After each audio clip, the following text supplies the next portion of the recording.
Hola, bienvenidos a un nuevo episodio de Café Laboral, un podcast del Exar Abogados en el que conversamos de materias laborales y de seguridad social, noticias de actualidad. Y hoy tenemos un episodio muy especial que se va a grabar el 21 de abril y hacemos claridad siempre de las fechas porque hemos recibido una noticia que va a cambiar sustancialmente este podcast en unos días. El asunto es que venimos a discutir un poco los programas de gobierno de los candidatos que van más adelante en las encuestas y sus propuestas en materia laboral y de seguridad social. Sin embargo, hacemos claridad la fecha pensando en que ayer se recibió la noticia de que al parecer sí van a aceptar ir a algunos debates y eso pues cambia sustancialmente el panorama porque al día de hoy pues no ha habido ningún debate entre los candidatos.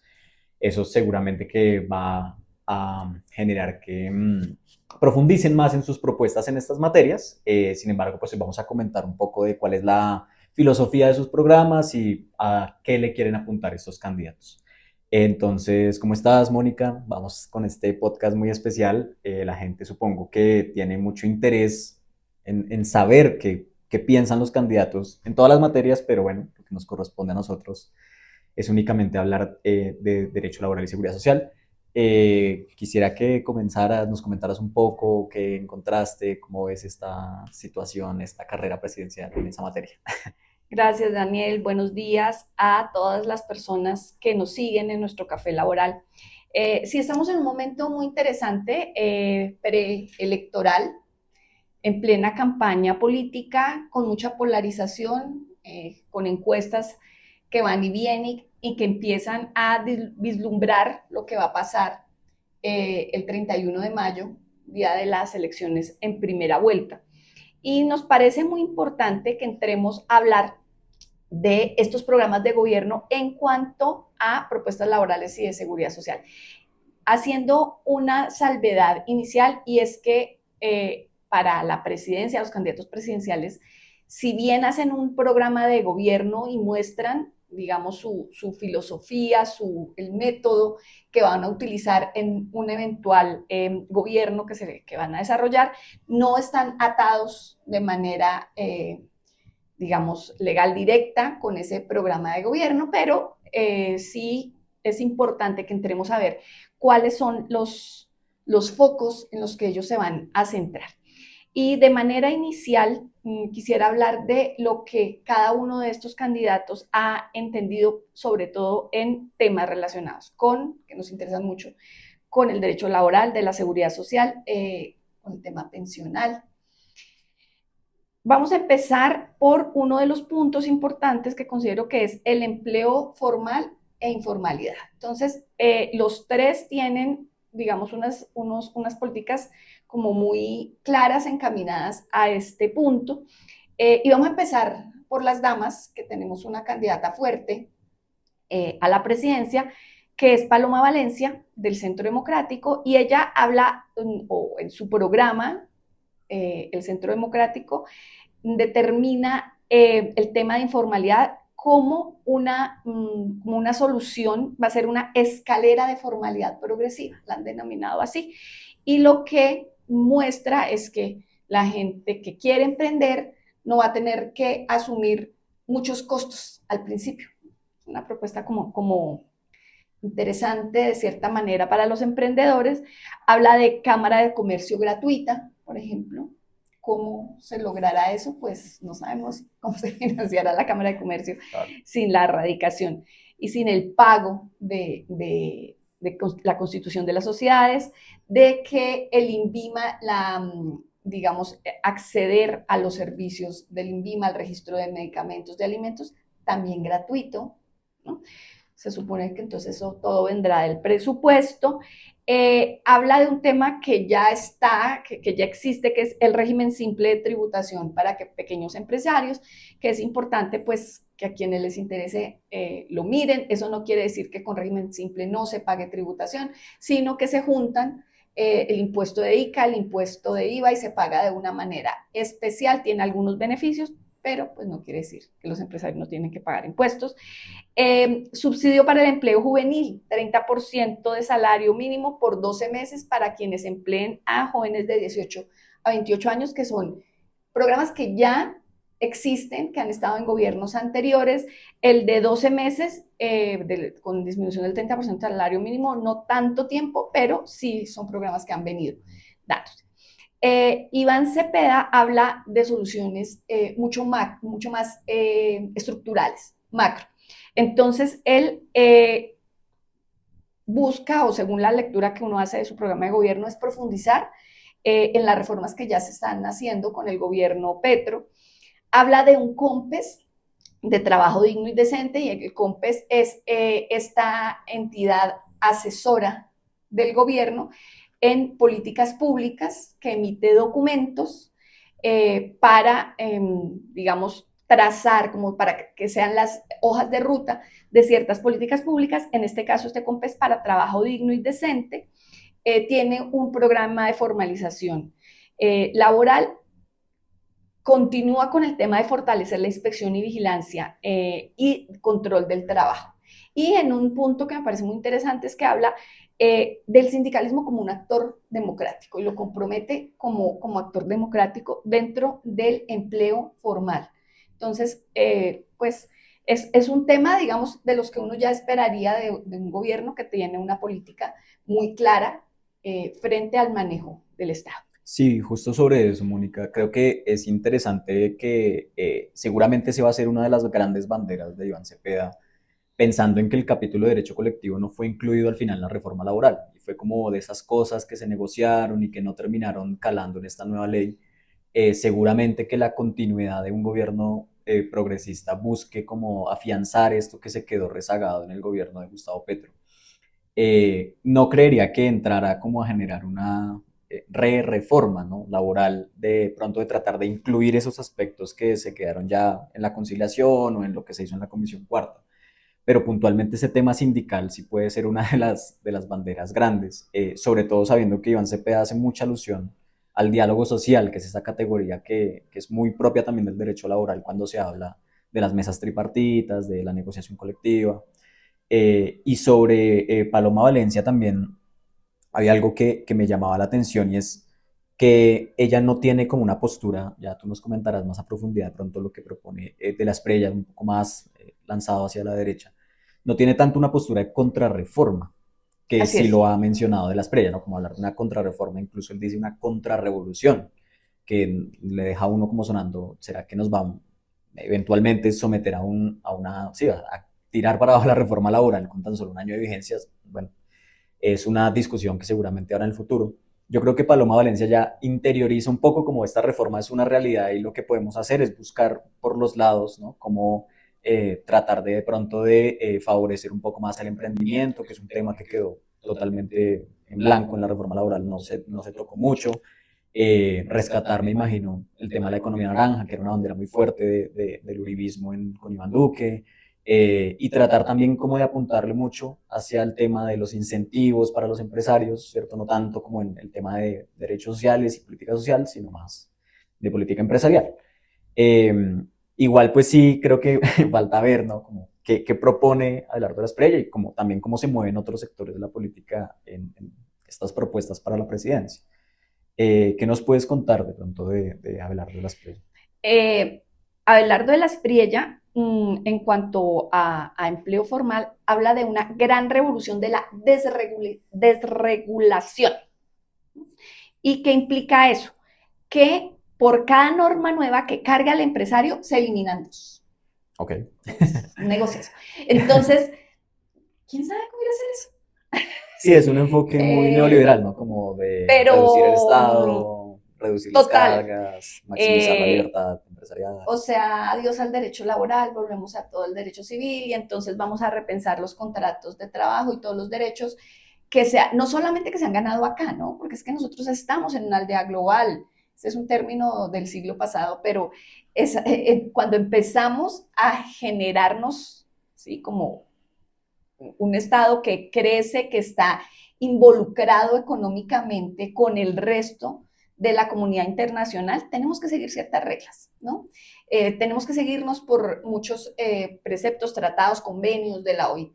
Y no, entonces entrar a decir que vamos a desregular el derecho laboral, pues es como, no sé, se me hace como lanzar una piedra al abismo, como que estoy ahí botando ideas locas como para querer complacer, ¿no? A ciertas áreas de la sociedad, en este caso creo que la empresarial, que Mm, tampoco es gente ignorante que va a decir, ah, listo, aquí me van a bajar todas las regulaciones, no voy a pagar aporte a la seguridad social o los van a reducir mucho y ya no va a haber salario mínimo. O sea, general, este tipo de propuestas me parece del todo irresponsable. Cuando uno ve los otros dos candidatos que han tenido una trascendencia política, lo que tú decías de Paloma, no puede decir voy a salirme del marco normativo porque estamos metidos en este marco normativo, sino qué políticas voy a tomar dentro de lo que ya existe. Y el programa de Iván Cepeda que habla de continuar estas soluciones macrosociales que se vienen planteando. Entonces, esta sí la veo muy desatinada a mi juicio. Pues tú ya mencionabas que igual estos programas son difusos, en el sentido en que no se aterrizan en propuestas así muy específicas, ¿no? Yo creo que Abelardo de la Espriella responde pues a varias cosas. Primero, me atrevo a decir a que él viene del sector de la empresa privada. Claro. Él nunca ha ejercido cargos públicos, siempre ha sido reconocido es porque es un empresario exitoso. Y supongo que también un poco eh, recoge como las voces de ese sector que representa y de lo que le gustaría que fuera, que igual pues es una apuesta política. Eh, pero también creo que eso responde como a la ola internacional, ¿no? De lo que ha sido como estas derechas del mundo. Puntualmente creo que vimos el caso argentino de lo que fue esta reforma laboral, eh, podría decirnos regresiva. No sé hasta qué punto, digamos, sea viable lo de Abelardo de la Espriella, pensando que sí es verdad que el marco jurídico colombiano es muy estricto en decir respetar los principios del derecho laboral, en que la Corte Constitucional ha sido muy activa en el papel de decir ya para irnos para atrás en los derechos laborales, muy difícil con la jurisprudencia que tenemos.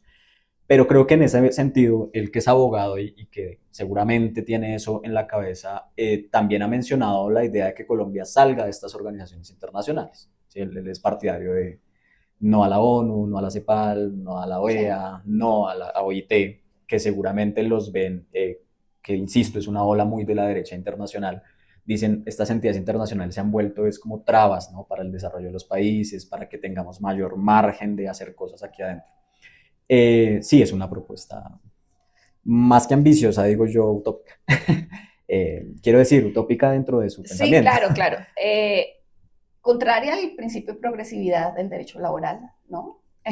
Totalmente contraria, que este principio lo que implica es que cada vez vamos a tener mayores derechos, no solamente pensando en la clase trabajadora como tal, sino en general en las relaciones laborales y en el crecimiento del derecho laboral. Entonces, prácticamente una propuesta de desregularización, de regulación, lo que busca es acabar con esa ideología y con esa legislación específica en cuanto a materia de relaciones laborales y volver esto, el contrato es ley para las partes y todo es civil. Entonces, digamos que es interesante entrar a mirar pues todos estos tres Creo que ahí se candidatos evidencian, que son como los más marcados en cuanto a ideología diferente, ¿no? Diversa. sí, creo que te iba a decir justamente que se evidencian como las tres grandes tendencias que hay en materia de cómo se ve el derecho laboral, ¿no? Mm. Por una parte, Iván Cepeda muy de que el Estado tenga una regulación, de maximizar los derechos laborales, Paloma Valencia un poco más en ese punto medio, digámoslo de alguna manera, de también entender que para el empresariado, cuando se pone una carga prestacional tan grande, se vuelve todo un desafío económico, ¿no? Y Abelardo de la Espriella, por otra parte, un sector que igual es un sector importante en Colombia y en el mundo, que dice, no, las relaciones laborales deben ser, lo que tú dices, estrictamente civiles, ¿no? Como llegamos a un acuerdo y hay gente que está en contra, por ejemplo, de que haya fijación del salario mínimo, y de hecho son muchos los países que no tienen salario mínimo, ¿no? Pensando en que eso tiene que ver más un debate económico que jurídico, ¿no? Entonces sí creo que quedaron aquí muy bien representadas esas tres visiones. Quisiera que ahora como que habláramos un poco de seguridad social, porque también tenemos una coyuntura pensional pues bien particular con el tema de la reforma. ¿Qué nos puedes contar de las propuestas en esta materia? ¿Qué dicen los candidatos? ¿A qué le están apuntando? Bueno, Paloma en materia de pensiones habla de un ahorro pensional desde la cuna. que Sí. viene, ella plantea una semilla de 500.000 pesos que da el Estado a cada niño que nace. Y como que y de ahí pues Como para supongo que arrancar, vamos, como sí, se dice. el arranque desde el nacimiento y me imagino que los papás irán aportándole a esa cuenta y también a la de ellos, pues a la de los propios papás para lograr la pensión. No está como muy claro, ¿no? Estos 500.000 pesos son para niños nacidos en pobreza. No es para todos los niños. Entonces, me imagino que como somos una sociedad estratificada, claramente, pues ahí con Sisbén y que vamos entrando a mirar, ahí entrarán a ver a qué niños les van a dar los 500.000 pesos. Y además hace una propuesta también interesante de a ver, bueno, no sé si interesante o no, a mí no me gusta mucho, pero puede serlo de un ahorro semanal voluntario, que las personas ahorren de manera semanal para pensión Para o pensión. vivienda, ¿sí? Ok. Eh, Habla del subsidio mínimo garantizado para adultos mayores en condición vulnerable de 230.000 pesos. Me suena a Colombia Mayor, más o menos, que ya estamos en esa situación. Y, pero ella no habla, no se va en contra, sorpresivamente, de la reforma pensional que estamos todavía esperando. Vamos a cumplir un año esperando. ¿Cuánto llevamos? Toca llevar un pastel de Sí, cumpleaños a la corte.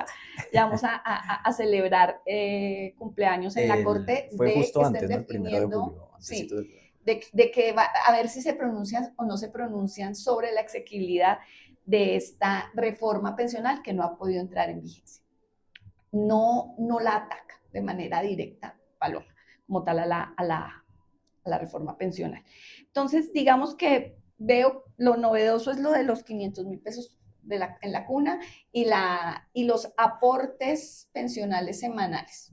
Habíamos hablado, a veces son mejores las conversaciones fuera del podcast que dentro del podcast. Uh -huh. Habíamos hablado que sí es verdad que existen, ¿no? Como estos modelos de padres que quieren asegurar el futuro de sus hijos, ¿no? Por ejemplo, pagando que la universidad desde que son Global niños. Education y todas esas Y cosas. tal vez la cuestión, yo no lo veo tan descabellado si esa inversión verdaderamente fuera atractiva. Y creo que es donde puede tener más problemas esa propuesta, que la gente dice, ¿será que vale la pena desde ya comenzar a cotizar a pensión?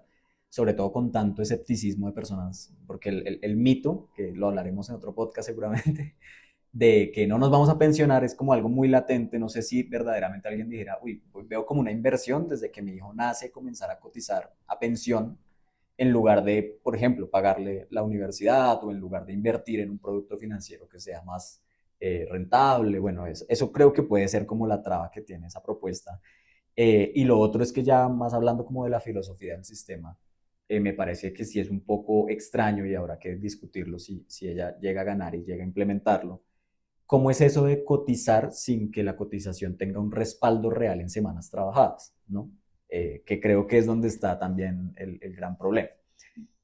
Yo coincido contigo en que ahí está con lo de los 230.000 pesos. Es Colombia Mayor, eso ya ha sido ampliamente discutido en Colombia. De hecho, un programa que además se integra con la reforma pensional, un poco con lo del tema del pilar solidario, entonces, bueno, digamos que va un poco en esa vía. Y también sobre lo que tú mencionabas, como que esta lógica de no atacar la reforma, creo que también viene de la mano con que la gente verdaderamente ha tenido una buena recepción de las reformas sociales y entonces algunos políticos no quieren como enlodar, por decirlo así, un poco su nombre, como atacando unas reformas que la gente le ha gustado. Creo que vimos Por el lo menos caso en campaña. más, sí, por lo menos en campaña. Sí, no, estamos Creo que también vimos el ejemplo más claro con el salario mínimo, ¿no? Que fue, todo el mundo estuvo en contra hasta que el Consejo de Estado lo suspendió y ya después dijeron, no, ya, el mentiras. salario mínimo está bien, ya dejemos así, bueno. Eh, pero sí me atrevería, bueno, a sabiendas de que no hay una decisión definitiva sobre la reforma pensional, eh, sí me atrevería a decir que Paloma Valencia puede llegar a tener en la cabeza la idea de una reforma, eh, que igual creo que todos coinciden ahí sí con independencia del espectro en que se necesita una reforma y en que la reforma tiene como centro la financiación del sistema. Creo que en eso todos están de acuerdo, en que el sistema Claro, necesita si no llega a plata y que hay pasar que financiarlo. en la Corte la reforma pensional de Petro, pues seguramente si llega a ser presidenta Paloma va a generar y va a buscar generar una reforma en el Congreso, una reforma pensional Y ahí, pues, me imagino que buscará mirar cómo acomodar otras variables. Claro. No creo que va a ser la misma, ni va a buscar conseguir implementar los pilares. Lo veo como Sí, poco seguramente no es probable, una reforma en pero la ella misma vía. no lo habla de manera puntual, sino dice que sí, que puede haber una convivencia en los pilares de la reforma, pero sin tener claridad de qué va a pasar con ella, ¿no? Eso Correcto. importante tenerlo en cuenta. Mientras que Iván Cepeda, pues, digamos que es más predecible en el entendido de que viene del mismo partido del gobierno actual y entonces él habla de consolidar y de profundizar en la reforma, le hace enterrarla, reglamentar.